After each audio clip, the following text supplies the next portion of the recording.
आपका स्वागत है गणित नामा में। बोर्ड के एग्जाम नजदीक हैं तो थोड़ा रिवीजन कर लिया जाए।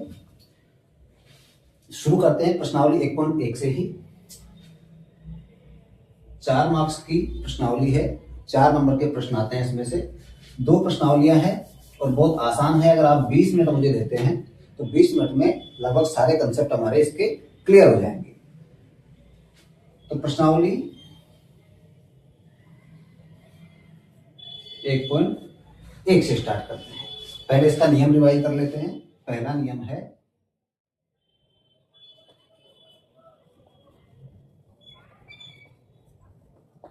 अंकगणित की आधारभूत प्रमेय। कुछ नहीं है, बहुत सिंपल है। प्रमेय यह है कि किसी भाज्य संख्या को उसके अभाज्य गुणनखंडों के गुणनफल के रूप में लिख सकते हैं। तो ये भाज्य संख्या है, इसको लिखेंगे इसके अभाज्य गुणनखंडों का गुणनफल। ठीक है। दूसरा नियम है, अगर 2 संख्याएं हैं a और b, आपने पहले से पढ़ा हुआ है तो हम थोड़ा तेजी से रिवीजन करा रहे हैं क्योंकि एग्जाम बहुत नजदीक है, बहुत ज्यादा टाइम है नहीं। 2 संख्याएं हैं a और b, तो इन 2 संख्याओं का गुणनफल इनके HCF और LCM के गुणनफल के बराबर होता है। या फिर हम ये कह सकते हैं कि इन 2 संख्याओं का HCF और LCM का गुणनफल दोनों संख्याओं के गुणनफल के बराबर होता है। दोनों नियमों पे एक सवाल कर लेते हैं। पहले प्रश्नावली का सवाल उठाते हैं। पहला है, निम्नलिखित संख्याओं के अभाज्य गुणनखंडों के गुणनफल के रूप में व्यक्त कीजिए। तो संख्या ले लेते हैं। मान लीजिए एग्जांपल आपका 5005। थोड़ा बड़ा लिख देता हूं, 5005। इसके आपको अभाज्य गुणनखंड लिखने हैं। तो 5005 अभाज्य गुणनखंड का तरीका आपको पता होगा, 6ठी 7वीं क्लास से कर रहे हैं। यूनिट का अंक 5 है तो 5 से डिवाइड करेंगे। 5 से कम 5, 0 1। इसके बाद ये आपका 3 से डिवाइड हो जाएगा, 7 से डिवाइड हो जाएगा। 7 एकम 7, 7 चौक 28 और 7 तिया 21। इसके बाद 11 से डिवाइड हो जाएगा, 11, 11 तिया 33 और उसके बाद में 13 से डिवाइड हो जाएगा 1। तो 5005 के अभाज्य गुणनखंड हो गए 5 गुणा 7 गुणा 11 गुणा 13।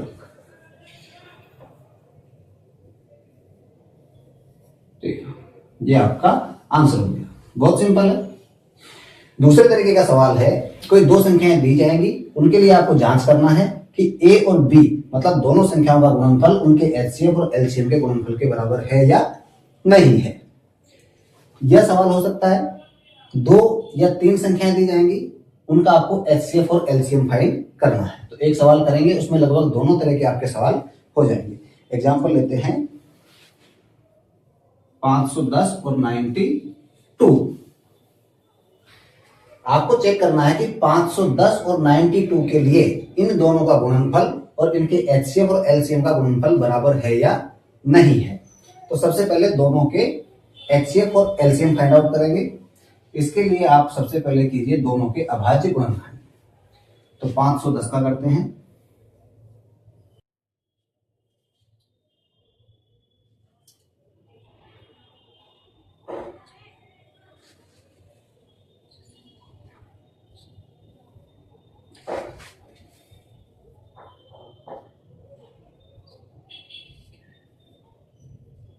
एक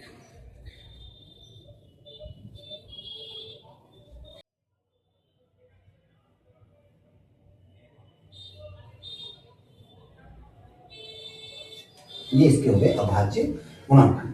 अभाज्य गुणनखंडों को आप लिख लीजिए।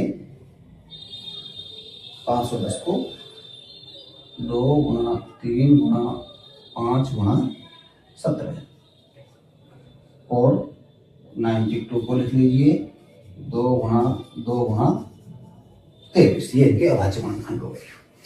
HCF के लिए दोनों में कॉमन फैक्टर चेक कीजिए। अब देखिए दो दोनों में कॉमन है, बाकी कोई सा फैक्टर कॉमन नहीं है। इधर 3, 5, 17 यहां नहीं है, इधर 2 और 23 है वो यहां नहीं है। तो एचसीएफ हो गया।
शुरू करते हैं प्रश्नावली।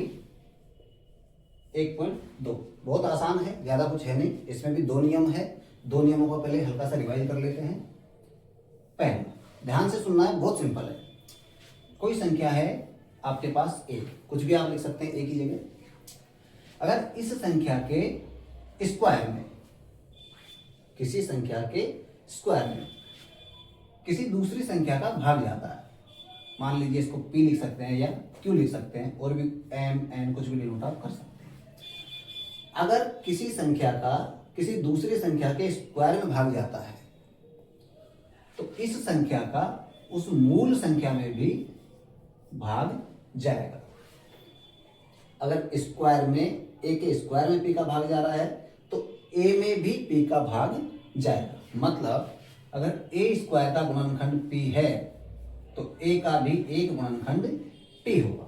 बस सिंपल इतना सा ही आपको याद रखना है। इसी से हमारा एक सवाल हो जाएगा जो बहुत इंपॉर्टेंट है। दूसरा नियम है √2 एक अपरिमेय संख्या है। √2 ही नहीं, √2 के अलावा √3, √5, √7, √11, √13, √17, √19, √23, जो भी संख्याएं अभाज्य हैं उनका रूट एक अपरिमेय संख्या होता है। तो पहला सवाल यही बनता है, इसको प्रूव करना है कि ये अपरिमेय संख्या है। अब आप √2 को प्रूव कर लीजिए, √3 को, √5 को, √7 को, सबका तरीका एक ही है। √5 हम लेते हैं, आपकी बुक का क्वेश्चन भी है, एग्जाम्पल भी हो जाएगा और बुक का क्वेश्चन भी है। देखिए, प्रूव कीजिए कि √5 एक अपरिमेय संख्या है। प्रूव करने के लिए हम क्या करेंगे, इसके विरोधाभासी ये मान लेंगे कि √5 एक परिमेय संख्या है। अब आपने पढ़ा है कि किसी परिमेय संख्या को p/q के फॉर्म में लिख सकते हैं। शर्त यह है कि q 0 नहीं होगा, क्योंकि q अगर 0 पर ये हो जाएगा इनफिनिट। तो √5 को हमने लिखा p/q। दूसरा क्या किया है, इन दोनों में कोई कॉमन गुणनखंड नहीं है।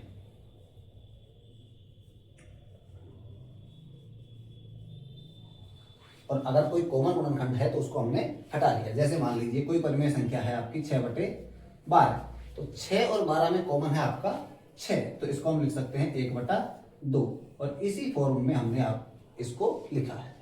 तो मान लीजिए √5 एक परिमेय संख्या है p/q और उनमें कोई कॉमन गुणनखंड नहीं है। तो अगर ये बात हमारी सच है तो ये गलत हो जाएगा कि ये अपरिमेय संख्या नहीं है। और अगर ये बात गलत साबित होती है कि ये परिमेय संख्या है, इसका मतलब √5 एक अपरिमेय संख्या है। देखिए, √5 को हम लिख सकते हैं p/q, दोनों पक्षों का स्क्वायर कर सकते हैं। इसको √5 का स्क्वायर बराबर p²/q² लिख सकते हैं। ये हो गया √5 का स्क्वायर 5, q² को यहां ले जाएंगे तो मल्टीप्लाई हो जाएगा p²।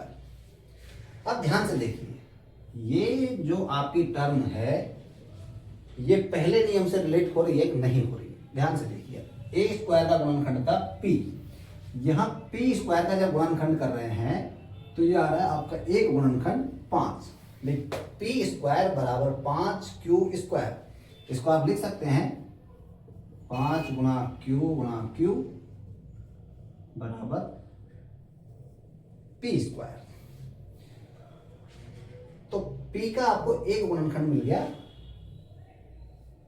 5, ठीक है। अब एक गुणनखंड है आपके पास 5, दूसरे गुणनखंड का हमें पता नहीं है। तो मान लीजिए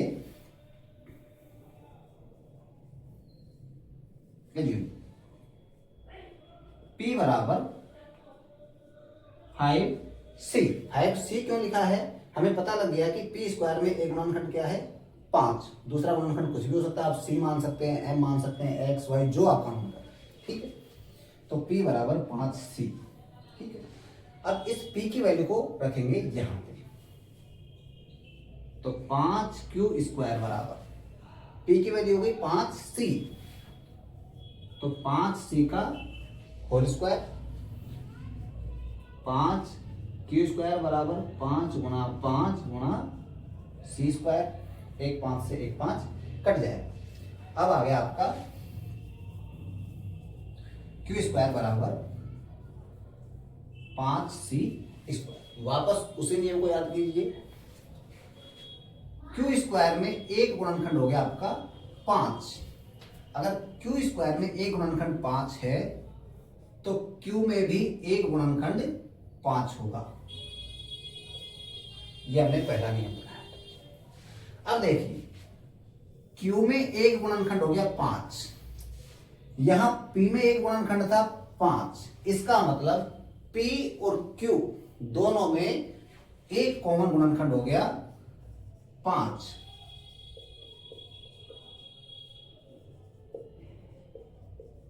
कॉमन फैक्टर हो गया 5।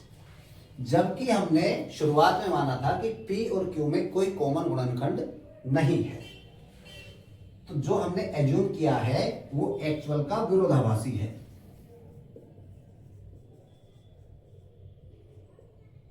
मतलब √5 एक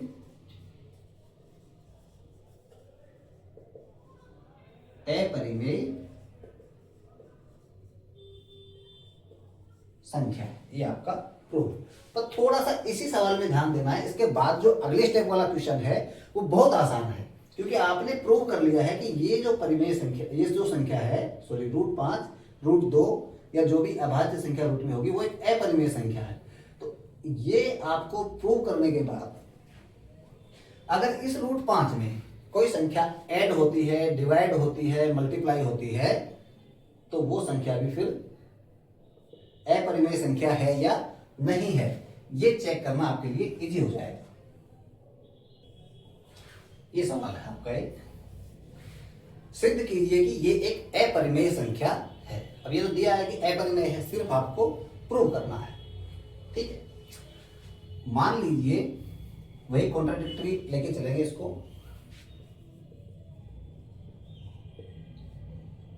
एज्यूम ये एक परिमेय संख्या है, तो परिमेय अगर है तो इसको हम लिख सकते हैं 3 + 2√5 बराबर P/Q। अब यहां से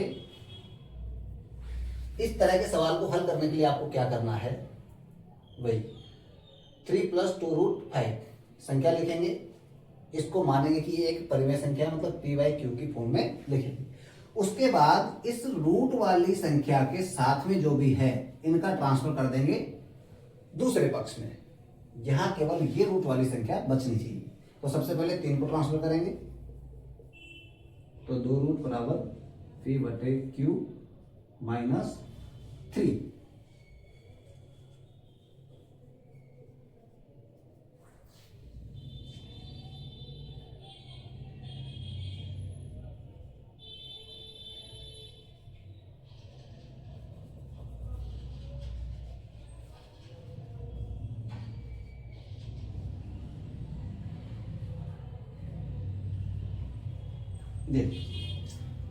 अगर हम मानते हैं कि ये एक परिमेय संख्या है, मतलब 3 + 2√5 बराबर P/Q, तो 2√5 भी परिमेय हो जाएगी P/Q - √3।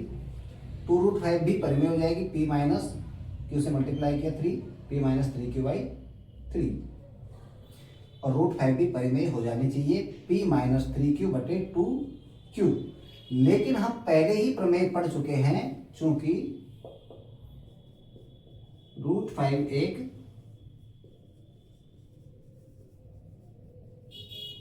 अपरिमेय संख्या है,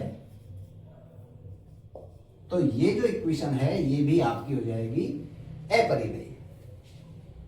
और अगर ये अपरिमेय है तो ये जो आपको संख्या दी हुई है ये भी अपरिमेय हो जाएगी।